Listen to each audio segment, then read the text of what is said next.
Union ঘুরে ঘুরে আমি দেখব, আমি ম্যাপ দেখে কাজ করব, কোন রাস্তায় বেশি গর্ত আছে, কোন জায়গায় কম গর্ত আছে, কোন জায়গা চলাচলের অনুপযোগী, সেই সমস্ত আমি নিজ চোখে যদি খোদা আমাকে বাঁচায়, যদি ভালো জায়গায় যাইতে পারি তাহলে, এবং সেটা প্রমাণ থাকবে যেদিন যে জায়গায় যাব সেদিন সেটা উল্লেখ থাকবো, সেখানে দোকান আছে, বাড়ি আছে, ঘর আছে, ভাই আমি আসছি আপনাদের এই গর্ত দেখার জন্য, রাস্তা খারাপের জন্য, এইভাবে আমার কাজকর্ম চলতে থাকবো।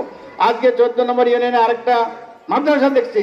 বাংলাদেশে যে এরকম মাদ্রাসা থাকে, কতগুলো টিচার আছে ঠিকই আছে, কিন্তু এটার মাটির জায়গা, তাও দেখি মাঝখানে গর্ত পড়ে রয়েছে, এবং ওই মাদ্রাসার ভিতরে গেলে দেখা যায় যে পুরো আসমান দেখা যায়, এরকম তাপের এইদিকে সেদিকে ওইদিকে আমি সেগুলো দেখছি।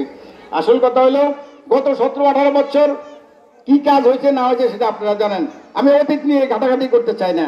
আমার কথা হলো যদি আমরা সামনে বাড়তে পারি, সামনে কি ভবিষ্যৎ, এবং আমরা ডাইনে কি লোক আছে বামে কি লোক আছে কারো কাছে তর্ক বিতর্ক করতে চাই না, কাউকে ছোট করে দেখতে চাই না। আমাদের দরকার হলো ঐক্য। আমাদের নেতা তারেক রহমান বলছে ঐক্যের কথা। সব লোক মিলে আমরা দেশ পরিচালনার ভাগে ভাগ করবো, সবাই মিলে আমরা দল করবো। কারণ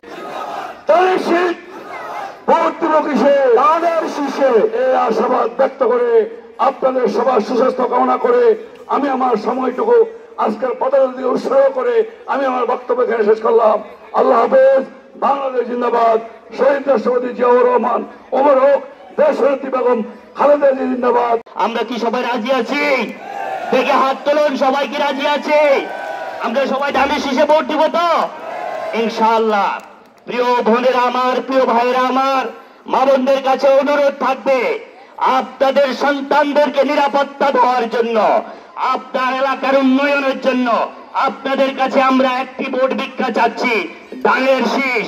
কিছুক্ষণ আগে আমি একজন বোনকে জিজ্ঞাসা করেছিলাম আপনি কেন এখানে এসেছেন, কি কারোর প্ররোচনায় নাকি আপনি বলছে আমি নিজে সউদ্বুদ্ধ হয়ে তার একটি 3 মাসের বাচ্চা কোলে নিয়ে এসেছে, আছে এখন এখানে।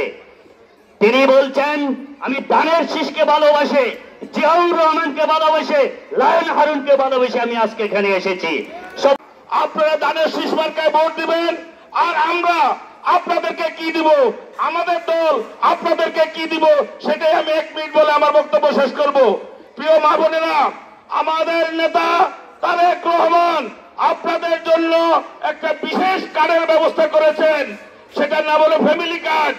এই কার্ড দিয়ে আপনি কি করবেন, আপনার আশেপাশে যে বাজার আছে সেই বাজারে ন্যায্য মূল্যের দোকান থাকবে, সেই দোকানে গিয়ে আপনার নিত্য প্রয়োজনীয় জিনিস কম দামে সুলভ মূল্যে আপনি কিনতে পারবেন। আমি এই দাবি করছি, আমি মোহাম্মদ নাসির গাজী, চরপোয়া রণাতলি থেকে, পাকার মাথা থেকে আপনার কাছে আমার অনুরোধ যে আমরা অতি কষ্টে ভোগ করছি, যদি কোনো একজন ব্যক্তি অসুবিধায় বা অ্যাক্সিডেন্টে মহামারী রোগের জন্য যদি কোনো চিকিৎসার জন্য যাইতে চান, তাহলে যাইতে পারেন না।